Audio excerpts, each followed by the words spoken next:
Hi everyone, welcome back to my channel. This is Emily. If this is your first time, please don't forget to hit the subscribe button, like and share, and let me know what you think about this video. Again, if you stumble on this channel, you're probably searching about assisted living, about TLC, health and wellness, or just overall healthy keto diet and diet and exercise, all of that. So if you stumble on this video for the first time, thank you so much for clicking on my link. And for all my returning subscribers, thank you so much for all the love, all the support, all the comments, all the likes. And I know I've been out for a little bit. I've been busy with other projects, but a lot of questions have been coming through my other videos, so I decided to do a short video to kind of answer some of your questions. And if you had other questions after this answer questions, then please drop it in the comment section and I'll get back to you either through the reply or I'll make another short video. So I'm gonna look at I kind of screenshot the comments so I could answer them as they came in. So one of the questions that came in was, somebody said, I'm looking for help because we have a woman who purchased a property and uses it as an adult facility. There are always tons of cars, buses, and they often block my driveway, so I can't come and go easily. The HOA says it's not supposed to have any business in the home, but I can't tell they are doing anything about it. I'm confused and really sad if they allow this in the residential community, if they negatively impact the people who live in the community. So this is what I'm going to tell you. Again, it depends on how big the facility is. Obviously, if it's in a residential community, then I don't think they have more than 5 or 6 residents in that home. The way I look at it is we don't want to discriminate housing for the elderly, because obviously those living there, senior citizens or elderly, if they're not living there, where else would they live? Would they be homeless? So unless if the buses is really an issue, then maybe you want to just go and talk one-to-one with the owner. Make sure that they park appropriately, that they're not blocking your driveway. I think it's fair to have a one-on-one conversation with the owner. Maybe they don't know that buses come, because maybe when buses come to pick the residents to an activity or to an outing, maybe that's where usually happens. Again, I'm not sure where your state is or which location you are. I know for me in Maryland, before you get certified, usually, at least in my case, the fire department comes and look to make sure that there's appropriate parking for the residents. Say if they were to have a fire truck coming, where are they going to park? Obviously, they're not going to park in the neighbor's driveway.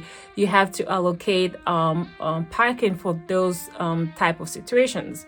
So whether you need to expand the driveway or figure it out, I think that is usually taken care of before you get passed through the environmental and fire inspection.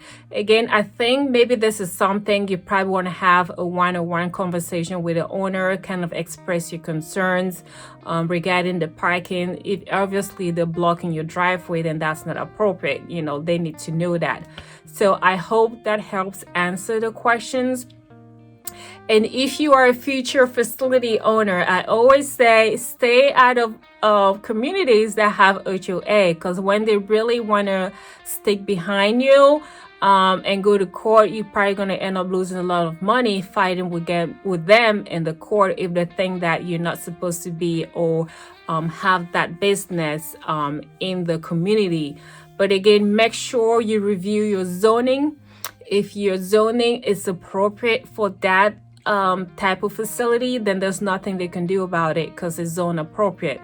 But if it's something that is not zoned for that type of facility, then that's where you're going to have a problem with. So definitely before you purchase, I say stay away out of communities that have HOA because they're a headache. And 2, make sure that the home is in the right zone that can be used as a residential facility. You could always call the local zoning office, tell them the zip code and the address, and they can look it up and tell you if yeah or nay you can use that for that, because you can always apply to change the zoning. If that's even a possibility, you could also check with them on that. But if both answers are no, stay away. No matter how beautiful the home is, look somewhere else. I hope that answers your question, sir. Or somebody said, I'm actually interested in opening my home assistance assisted living. So if you help me on how to go about it. So again, my playlist on the CEO journey, I pretty much documented my whole journey from the beginning to the end. Okay, so if you can go and just start from the beginning, take notes, see where you are, make adjustments, and go from there. I documented everything. I know most videos don't do that. They give you the little bit of pieces and then you have to go pay to get more, but I documented everything. But if you feel like you can't sit down and watch the whole thing, take notes, then I do one-on-one consultation that you have to pay for my timing, and I could answer the specific questions you have. But to save you money, watch through the videos, take notes, see where you are, and do a little bit of research based on your state, and then go from there. I hope that helps you. The other question was, can you talk about how billing is done, who pays for service and housing? Again, I've made a video about that. If you want to go back, again, a lot of these questions are already addressed in one of my videos listed. So again, if you go down to my playlist that says CEO journey, I poured out a lot of free information on there for you. So just take a look, be patient, watch the video, of course, watch the ads too. At least that helps compensate for my time. But again, that question had been answered. I think the title was how to pay for assisted living, or who pays for assisted living, something like that. So take a look. But for the most part, assisted living is mostly private pay, Social Security, patient's home and assets. Insurance don't cover for assisted living unless you're hospice, things like that. So, take a look at that video, watch it, take notes. Another question was, I am a resident, I am a RA in a nursing home facility, and my dream and goal is to open my own facility. Do I have to be a nurse to do that? I'll be 43 soon, and I look forward to take the LPN license. So you don't have to be a nurse. Again, I think I answered that question before. You don't have to be a nurse to own an assisted living. The only advantage to being a nurse is the fact that you can provide the nursing services and don't have to pay someone to be your delegated nurse. So that's the only difference. If you're not a nurse, you can still hire a nurse. If you're not a manager, you could hire a manager. Whatever skill you don't have, you can pay someone to provide those skills. The only difference is you're going to be spending more to pay for those services if you could do those yourselves. Because I'm a nurse practitioner, so I'm my own facility's delegated nurse. So I don't have to pay someone to be my delegated nurse. I could just provide those services. So that saves me money that I could have been spending on someone else. My husband is the manager. If he didn't have the qualification to be a manager, then I'll have to pay someone to be the manager of my facility. That's the difference. You don't have to be a nurse. You don't have to be a manager. You would just have to pay someone to offer those services for you. Yeah, I hope that answers your question. And good luck with your journey. It's a lot of work. The return on investment sometimes is slow, depending, what's going on, where you're located, and everything else. And again, with COVID, hasn't helped much. But we hope things get better. But again, good luck with your journey. Ask any more questions you have in the comment section, and I'll definitely return.